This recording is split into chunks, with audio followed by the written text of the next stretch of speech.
Pennsylvania has said. I think he is right on. And like him, I rise today in strong opposition to the unfettered free trade agreements with Korea, Colombia, and Panama. Mr. President, let's be clear. One of the major reasons why the middle class in America is disappearing and why poverty is increasing and why the gap between the very wealthy and everybody else is growing wider is directly related to our disastrous, unfettered free trade policy.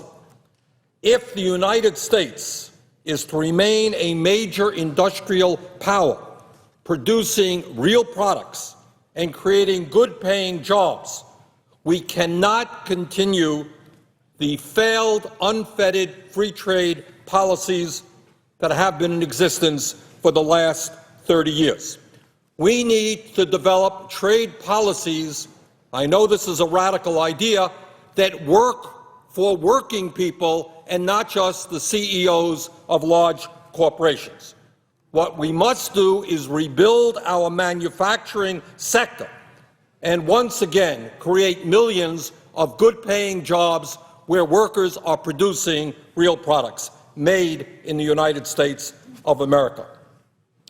Mr. President, over the last decade, more than 50,000 manufacturing plants in this country have shut down. Let me repeat that. In the last decade, more than 50,000 factories in this country have shut down. Over 5.5 million factory jobs have disappeared. Back in 1970, 25% of all jobs in the United States were manufacturing jobs, often paying workers a living wage, decent benefits, pensions. Today, that figure is down to just 9%. In July of 2000, there were 17.3 million manufacturing workers in this country. Today, there are only 11.7. Mr. President, according to a recent study conducted by the well-respected economists at the Economic Policy Institute, permanent normal trade relations with China has led to the loss of 2.8 million jobs. In fact, the United States has lost an average of about 50,000 manufacturing jobs per month since China joined the World Trade Organization in 2001. Now, I was in the House of Representatives when PNTR with China was passed, and I can remember all of the fine speeches from the president on down, Republicans, Democrats. Permanent normal trade relations with China is going to open up that great market, going to create millions of jobs in America. It wasn't true. Free trade with China ended up costing us 2.8 million jobs. And you don't have to be an economist to understand that. All you have to do is walk into any department store in America and buy a product. And you know where that product is made. It's not made in the United States of America. It's made in China. And we all now understand what that trade agreement was about. It was not to open markets in China for American products. It was to open China so corporations in this country can shut down here, throw American workers out on the street, and move there in order to pay workers pennies an hour. That's what those trade agreements are about. And, Mr. President, there is no doubt in my mind that certainly to a much lesser degree, because these are smaller trade agreements, that the trade agreements with Korea, Panama, and Colombia will continue that same process. Mr. President, the United States Department of Commerce has reported that over the last decade, U.S. multinational corporations slashed 2.9 million American jobs. Now, the biggest advocate of unfettered free trade, of NAFTA with Mexico, of PNTR with China, of these trade agreements, it's corporate America. It's the Chamber of Commerce. It's the National Association of Manufacturing. They spend huge sums of money on lobbying, campaign contributions in order to make Congress vote for these great trade agreements. And yet, let me repeat, over the last decade, these very same corporations that want us to pass these disastrous trade agreements slashed 2.9 million American jobs. Furthermore, what we have learned is that during that same period of time, and here's the kicker, these same corporations have created 2.4 million jobs. The only problem is those jobs were created in China, Mexico, and other low-wage countries. So, Mr. President, what we have here is that the key advocates for continuing this disastrous trade policy are precisely the people who have been slashing jobs in America, closing down factories, and hiring people abroad. And I would suggest that members of the Senate might want to think twice about listening to the advice of people who have been laying off millions of American workers. And oddly enough, again, we have one of the leading advocates for these disastrous trade agreements. It's the Chamber of Commerce. Well, some years ago, the Chamber of Commerce, to their credit, were pretty upfront. They said outsourcing is a good idea. They recommended to American corporations, shut down in America, move abroad, it's good for your stockholders. Do you really want to take the advice of people who believe that outsourcing and throwing American workers out on the street is a good idea? I don't think so. Mr. President, today we're hearing all this talk about how these trade agreements are going to create new jobs. We heard it before. It's the same old movie. The American people understand that it's a bad movie. It's an unfactual movie. During the Clinton administration, we were told by Republicans and Democrats and then President Clinton that NAFTA would create 100,000 American jobs over a 2-year period. That's what we were told about NAFTA. Well, results are in about NAFTA. Instead of creating 100,000 American jobs, the Economic Policy Institute has found that NAFTA destroyed more than 682,000 American jobs, including the loss of 150,000 computer and electronic jobs. Now, I don't understand why, when you have a policy that has failed and failed and failed, why you want to continue that policy. Football teams who have coaches with losing records, get rid of those coaches. When we have a trade policy which has resulted in millions of American workers losing their jobs, you don't continue that same philosophy. Mr. President, the issue here is not just Mexico and NAFTA, it's not just PNTR with China. It is obviously what is going to happen with the trade agreements that are before us today: Korea, Panama, Colombia. Mr. President, the Economic Policy Institute has estimated that the Korea Free Trade Agreement will lead to the loss of 159,000 American jobs and will increase the trade deficit by nearly $14 billion over a 7-year period. Why would you want to go forward under those ideas? Why would you want to go forward with a trade agreement that will increase our trade deficit? President Obama has estimated that the Korea Free Trade Agreement will, quote, support at least 70,000 American jobs, end quote. But the headline of a December 7, 2010 article in the New York Times says it all. And they say, and I quote, few new jobs expected soon from free trade agreement with South Korea. According to this article, the Korea Free Trade Agreement, quote, is likely to result in little, if any, net job creation in the short run, according to the government's own analysis. Mr. President, let me touch on one particular aspect of the Korea Free Trade Agreement that I find especially troubling, and I think the American people, to the degree they understand this and learn about it, will also find troubling. and that is that this particular free trade agreement will force American workers to compete not just against the low-wage workers in China or Vietnam or Mexico.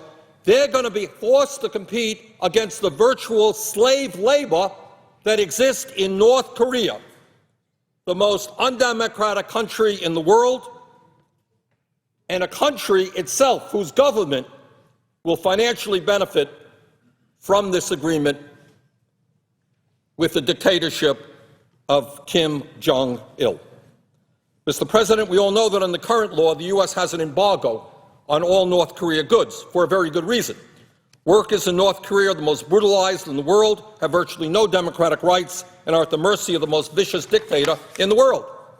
But if the South Korea Free Trade Agreement is signed into law, the United States would have a new obligation to allow South Korean products to come into our country tariff-free that contain major parts made by North Korean workers who make pennies an hour.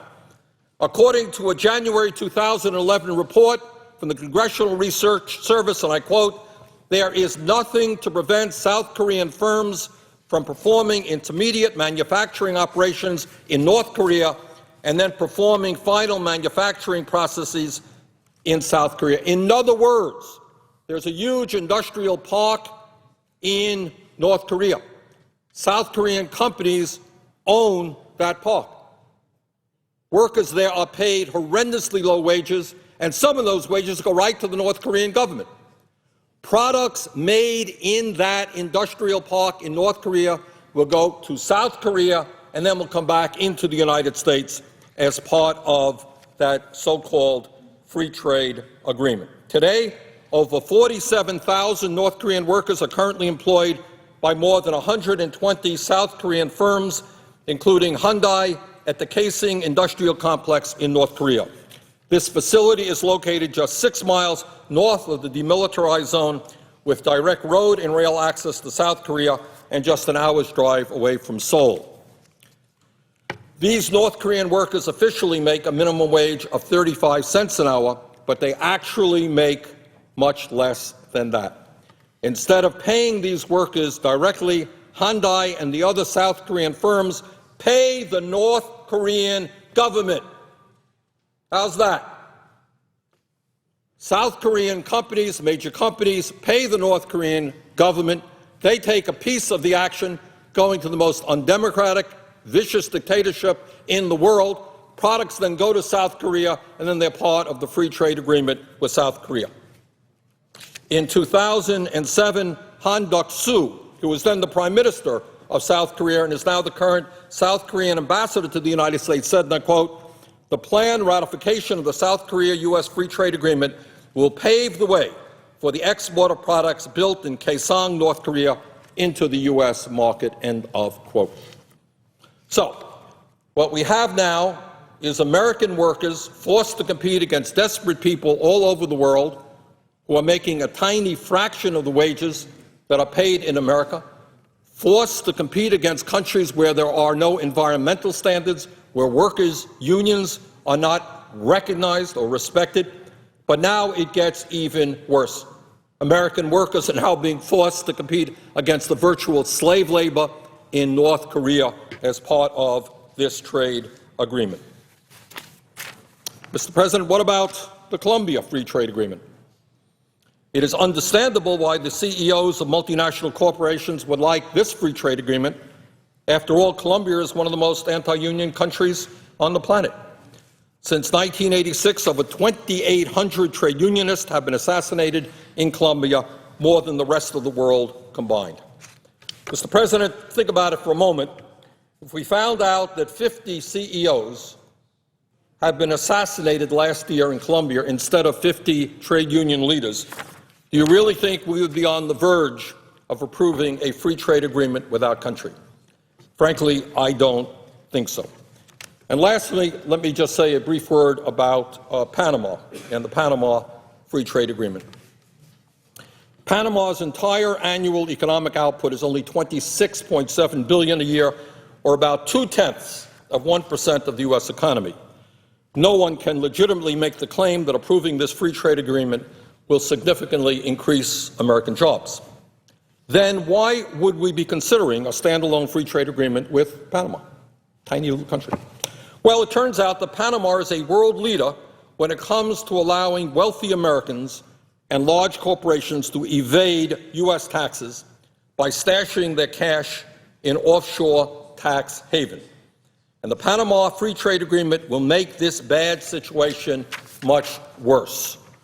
Each and every year, the wealthiest people in our country and the largest corporations evade about $100 billion in U.S. taxes through abusive and illegal offshore tax havens in Panama and in other countries. According to Citizens for Tax Justice, and I quote, "A tax haven has one of three characteristics.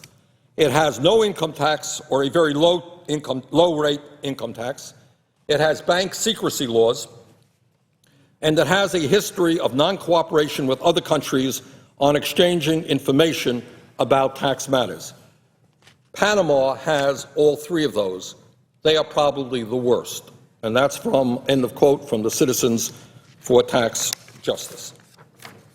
So, Mr. President, let me conclude. I will be back on the floor later on to amplify on these remarks. But let me just conclude by saying this. If you go out to any community in America and you ask people in those communities, especially working people, and you say, do you think our current free trade agreements, NAFTA, permanent normal trade relations with China, have worked? Have they been creating jobs in your community, or have you seen factories shut down? I will suspect that in almost every instance, people will say, and this is what the polls tell us, is these free trade agreements are not working for American workers. They are costing us jobs. That's what the American people understand to be true because it is true.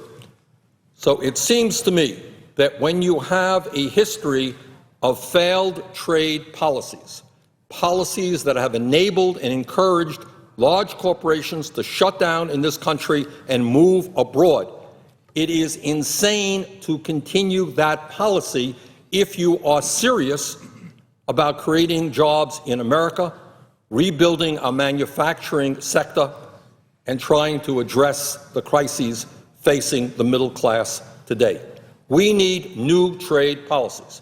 Trade unto itself is a good idea. Everybody believes in trade.